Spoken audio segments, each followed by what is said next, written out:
Hi my name is doctor Mudassar Faizli और आप लोग देख रहे हैं कॉटेक मुदस्सर। आज का जो हमारा टॉपिक है वो हमने डिस्कस करना है कि डीप लर्निंग क्या होती है, डीप लर्निंग कैसे काम करती है, डीप लर्निंग की एप्लीकेशंस क्या हैं और डीप लर्निंग की लिमिटेशंस क्या हैं। चलें आगे बढ़ते हैं और इसको देखते हैं।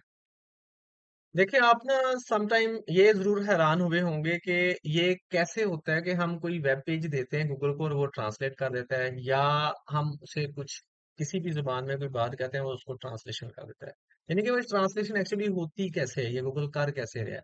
और अगर हम कहीं तस्वीरें लेते हैं तो हमारा मोबाइल ऑटोमेटिकली क्या करता जा रहा है, वो हमारा मोबाइल ऑटोमेटिकली बनाता जा रहा है फोल्डर्स की। ये तस्वीर फलां जगह पे ली गई है, ये उसकी डेट थी, ये उसका टाइम था, वो ऑटोमेटिकली उसका फोल्डर बनाता जा रहा है। ये जो सारी चीजें हो रही ना, इसके पीछे अगर देखा जाए तो कौन है, वो है डीप लर्निंग। ठीक है। तो डीप लर्निंग की डेप्थ में जाके इसको सीखने के लिए मैं आपको ये एक फिगर दिखाता हूँ कि डीप लर्निंग एक्चुअली है क्या।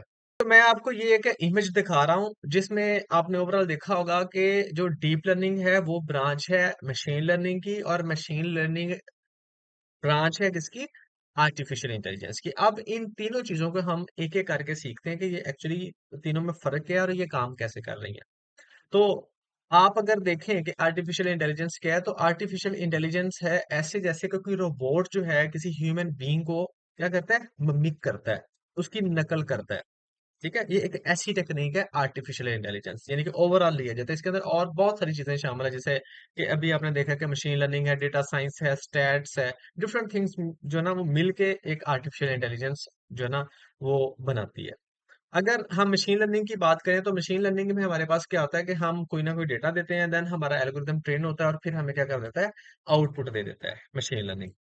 अगर डीप लर्निंग को देखा जाए तो डीप लर्निंग जैसा इंसानी ब्रेन काम करता है ना, इंसानी ब्रेन के अंदर क्या होते हैं, परसेप्ट्रॉन होते हैं, यानी कि नोड्स होते हैं, इंफॉर्मेशन जो एक पॉइंट से लेके दूसरे पॉइंट तक चीजों को यानी उस इंफॉर्मेशन को पहुंचाते हैं। तो सेम इंसानी दिमाग की कॉपी की गई है इन न्यूरल नेटवर्क्स के अंदर।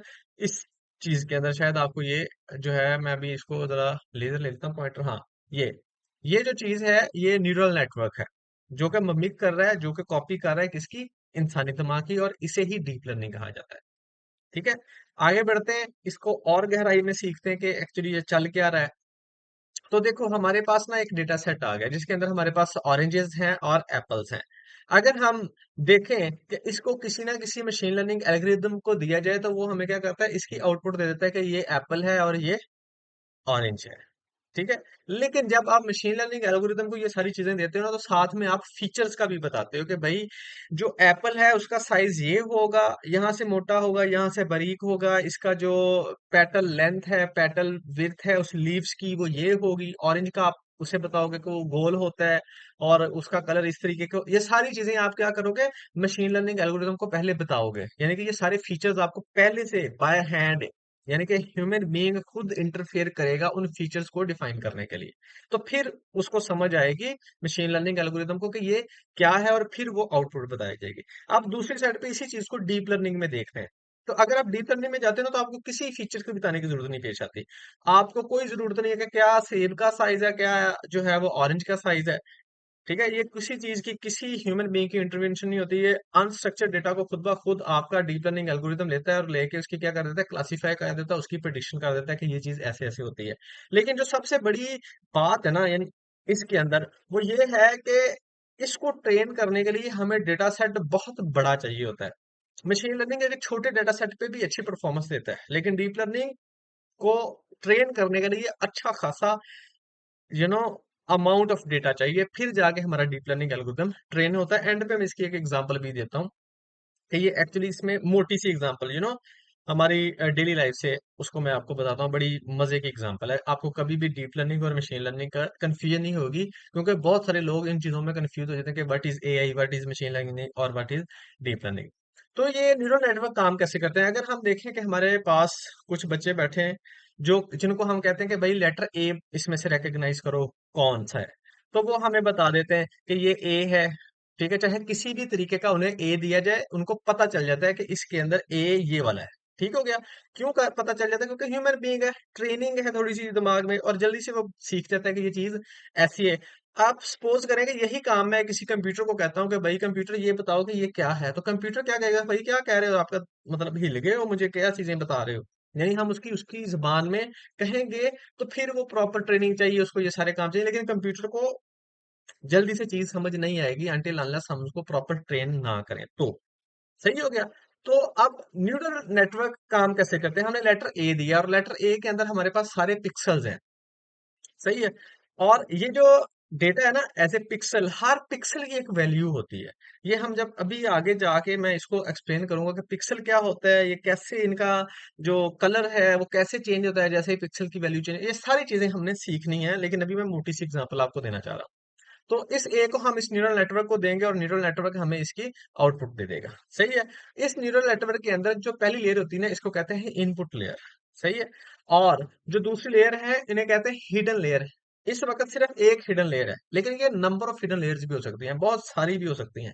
ये काम कैसे करती है इनपुट लेयर, ये आपकी हिडन लेयर कैसे काम करती है, आउटपुट लेयर कैसे काम करती है, ये मैं इंतहाई बेसिक से आपको ब्रीफली समझाऊंगा, यूं यूं करके।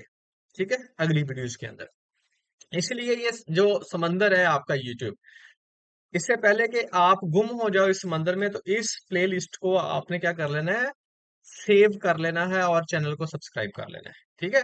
और जो आखिर वाली हमारे पास लेयर है उसे कहते हैं आउटपुट लेयर। ये डेटा इसमें से गुजर के जाता है, कैसे गुजरता है, इनपुट पे आता है, फिर क्या होता है, फिर एक्टिवेशन फंक्शन क्या होता है, बैक प्रोपेगेशन क्या होती है, डेटा को कैसे ऐड किया जाता है, कैसे मल्टीप्लाई किया जाता है, ये सारी चीजें हमने सीखनी है इस वीडियो के अंदर, नहीं नेक्स्ट में। फिर ये हमें क्या कर देता है, आउटपुट दे देता है। तो ये सारा काम किसका है, डीप लर्निंग का। सही है। अगर हम इसकी एप्लीकेशन पे जाएं, तो वो जैसा कि आप फोन करते हो कस्टमर केयर में कि जनाब मैंने फलां पैकेज लगाना है, तो आगे बंदा बैठा हुआ वो रोबोट होता है। ठीक है, जो कहते हैं ये मिलाएं, ये करना है तो ये मिलाएं, ये करना तो ये मिलाएं। तो ये सारा काम कौन कर रहा है, पीछे बैठा डीप लर्निंग कर रहा है। इसी तरीके से बहुत बड़ी इंप्लीमेंटेशन है इसकी हेल्थ केयर में। मेरा अपना सारा काम जो है वो मेडिकल इमेजिंग में है। मैंने अभी एक पेपर जो है वो पब्लिश किया है, जिसके अंदर मैंने ईसीजी इमेजेस क्लासिफिकेशन की है, जिसमें मैं बंदे को बता देता हूँ, यानी कि उस एल्गोरिथम से बंदा का ये बताया जाता है कि ये इसको क्या बीमारी लग सकती है, उसको क्लासिफाई कर दिया जाता है। ठीक है, यानी कि उसको हार्ट अटैक होने वाला है, या उसकी क्या जो है वो पॉसिबिलिटीज बन सकती हैं इन फ्यूचर, उसको कोरोना वायरस है तो नहीं, यानी कि वो ईसीजी सिंपल एक टेस्ट से ही हम सारी चीजें फाइंड आउट कर लेंगे यूजिंग डीप लर्निंग। ठीक है। उसके बाद अगर आप देखें तो हमारे पास टेस्ला, सिरी, जिसको आप सिरी को कहते हैं, hey Siri what are you doing, hey Siri do this, hey Siri do this. मुझे तो ये वो मेरी सिरी जो है वो जाग गई है मोबाइल में वो ऑन हो गई है, शायद आपको आवाज भी आ जाए बीच में। तो ये सारे काम किसके हैं, ये पैटर्न रिकग्निशन करना, स्पीच को रिकॉग्नाइज करना, ये सारा काम किसका है जी, सिरी का है। जैसा कि मैं अभी बोल रहा हूँ, तो ये देखें, ये सिरी जो है ना, ये भी सुन रही है मेरी सारी बातें कि क्या क्या चल रहा है। शायद आपको नजर आ रहा है, हाँ जी अब आ रहा है। Hey Siri what are you doing, hey Siri, hi, how are you. Feel good. Thanks for asking. देखो मैंने इसे तो नहीं बताया, वेला बैठा बंदा जो मर्जी देखो पूछी दसी जाए। ठीक है, जो मर्जी करता रहे। खैर, ये इसकी कुछ एप्लीकेशंस है। अब इसकी लिमिटेशन पे आए हैं, तो सबसे बड़ी लिमिटेशन होती है इसकी डेटा की, क्योंकि इसको बहुत बड़ा डेटा सेट चाहिए अपनी ट्रेनिंग के लिए। फिर दूसरी लिमिटेशन है रिसोर्सेज की। सिंपल जो है आपका मशीन लर्निंग एल्गोरिदम, वो सीपीयू पे चल जाएगा या छोटे से जीपीयू पे चल जाएगा।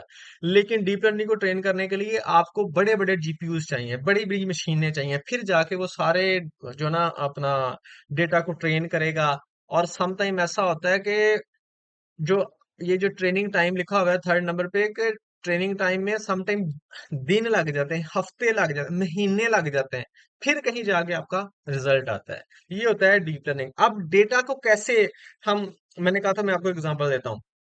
देखो मशीन लर्निंग समथिंग लाइक कि आप किसी बच्चे को सिखाते हो क्या है कान, क्या है नाक, क्या है आंख, तो वो जल्दी सीख जाता है कि ये कान है, ये नाक है। कुत्ते को वो बाजी लगवाना, वो बंदर का सारा खेल, वो एक किस्म है मशीन लर्निंग की, कि जल्दी से चीजें सीखी जाती हैं थोड़े डेटा सेट पे भी। अब आ जाए डीप लर्निंग। कैसे डीप लर्निंग, ऐसा ही है कि किसी मुर्गे को यह सिखाया जाए कि पियानो कैसे बजाना है। अब मुर्गे को पियानो बजवाने के लिए हम क्या करेंगे, हम हजारों करोड़ों की तादाद में दाने अपने पास रखेंगे, जो उसके फेवरेट दाने हैं। और वो वाले दाने जो हैं वो हम उस पियानो की नोट के ऊपर रखेंगे, कि इधर दाना रखा जाएगा, फिर दो यहाँ रखे जाएंगे, वो जाके जो मुर्गा है चिकन है उस पियानो से उस दाने को उठाएगा तो एक टूं होगा। उसको ये सिखाने के लिए कि भाई ये जो धुन है इस तरीके से चलेगी, तो सोचो हमने कितने ज्यादा उसको दाने पहले खिलाए होंगे उन्हीं नोट्स के ऊपर रख रख के, जिससे वो सीखा होगा। समझ आ रही है ना मेरी बात की? तो इस तरीके से आपका डीप लर्निंग एल्गोरिदम ट्रेन होता है। आई होप सो आपको मशीन लर्निंग, डीप लर्निंग और एआई की समझ आ चुकी होगी। अब हम आगे मूव करते हैं। टेक केयर, आगे मिलते हैं।